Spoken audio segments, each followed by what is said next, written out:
You know that feeling when a conversation ends, and instead of feeling connected, you feel quietly exhausted? Nothing dramatic happened. No argument, no conflict, just normal interaction. And yet, the moment you're alone again, it's like your energy drops all at once. You replay parts of the conversation in your head, not obsessively, just enough to wonder if you missed something, if you said too much, or not enough, if they understood you the way you meant to be understood. And after a while, you start to notice a pattern. It's not that you don't like people. It's not that you can't communicate. But something about being around others takes more out of you than it seems to take out of everyone else. Most people would label this quickly. They'd say you're introverted or maybe socially drained. Some might even assume you're overthinking or too sensitive. And over time, those labels start to feel like quiet judgments, like something about the way you exist around people is slightly off. But what if that's not what's happening at all? What if the exhaustion you feel after talking to people isn't a weakness, but a signal? Because there's something deeper going on here than most people realize.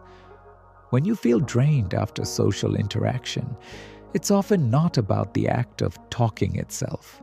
It's about what your mind and nervous system are doing beneath the surface while you're talking. Psychology has a term for part of this: social monitoring. It's the brain's way of tracking subtle cues during interaction: tone of voice, facial expressions, pauses, micro-reactions. Everyone does this to some degree. But for some people, this system runs at a much higher sensitivity. Studies in neuroscience show that certain individuals have a more responsive mirror neuron system, the part of the brain involved in empathy and emotional attunement. This means you're not just hearing words, you're absorbing emotional context, often without realizing it.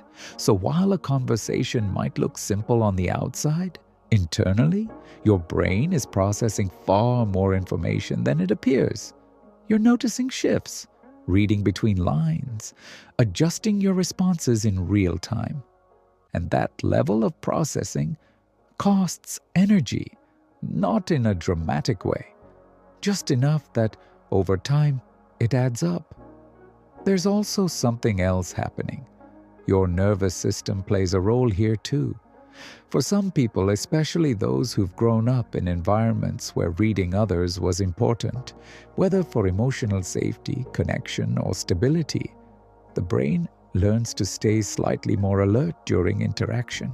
Not anxious, not fearful, just attentive in a deeper way. It becomes less about talking and more about tracking how the other person feels, tracking how you're being perceived, tracking whether the interaction is going well. And again, none of this is conscious. It's an adaptation, something your system learned over time, maybe in childhood, maybe through repeated social experiences where understanding others deeply helped you navigate situations better. So now, even in normal, safe conversations, your system still operates with that same depth of awareness. And awareness, especially emotional awareness, is not passive. It requires energy. This is why you can enjoy someone's company and still feel tired afterward. Why you can care about people and still need space after being around them. And this is where things often get misunderstood. Because from the outside, people assume that if something drains you, it must mean you don't like it. But that's not always true. Some of the most meaningful experiences in life are also the most energy-consuming. Deep conversations, emotional connection, being truly present with someone. These things are not light processes. They engage parts of you that are active, aware, and responsive. So the exhaustion you feel isn't rejection of connection. It's the cost of engaging with it at a deeper level. And it's important to understand this without turning it into something better or worse. Some people move through social interactions lightly. They speak, they listen, and they move on. Others experience those same interactions with more internal depth. Neither is superior. They're just different ways of being wired. But here's where it gets more interesting. The very thing that drains you is also the thing that allows you to connect in a way many people can't. Because when you're paying attention at that level, you notice things others miss. You pick up on emotions that aren't spoken. You understand nuances that don't show up on the surface. You're able to make people feel seen, often without trying. But that ability comes with a quiet trade-off. You don't just experience connection, you process it, and processing takes energy. So the fatigue you feel afterward is not a flaw in your personality. It's a reflection of how deeply you were present. There's also a subtle paradox here. The more capable you are of understanding others, the more your system has to filter, interpret, and regulate during interaction, which means your strength and your exhaustion come from the same place. And when you don't recognize that, it's easy to misinterpret what you're feeling.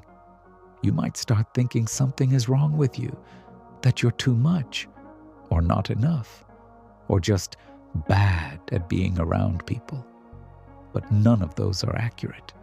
What's actually happening is much simpler. Your system is doing more work than it appears to, and it's asking for recovery afterward. Not because you failed socially, but because you engaged deeply. There's nothing broken about that. In fact, it makes sense. It explains why silence sometimes feels like relief, why being alone feels like resetting, not escaping. It's not about avoiding people. It's about giving your mind space to stop processing, to stop tracking, to stop adjusting, just for a while. And when you allow that, without guilt or self-judgment, something shifts. The exhaustion starts to feel less like a problem and more like information, a signal about how your system works. And once you understand that, you stop trying to force yourself into a way of interacting that doesn't match your wiring. You stop measuring your energy by other people's standards, and instead you start noticing your own patterns. How much interaction feels natural? What kind of conversations energize you versus drain you? When your system needs space, not as a limitation, but as awareness.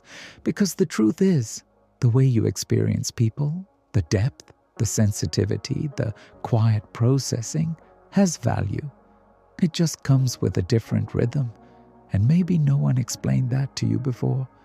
But if this felt familiar, if you've been quietly wondering why something as simple as talking can leave you feeling this way, there's more to understand about how your mind works in these moments.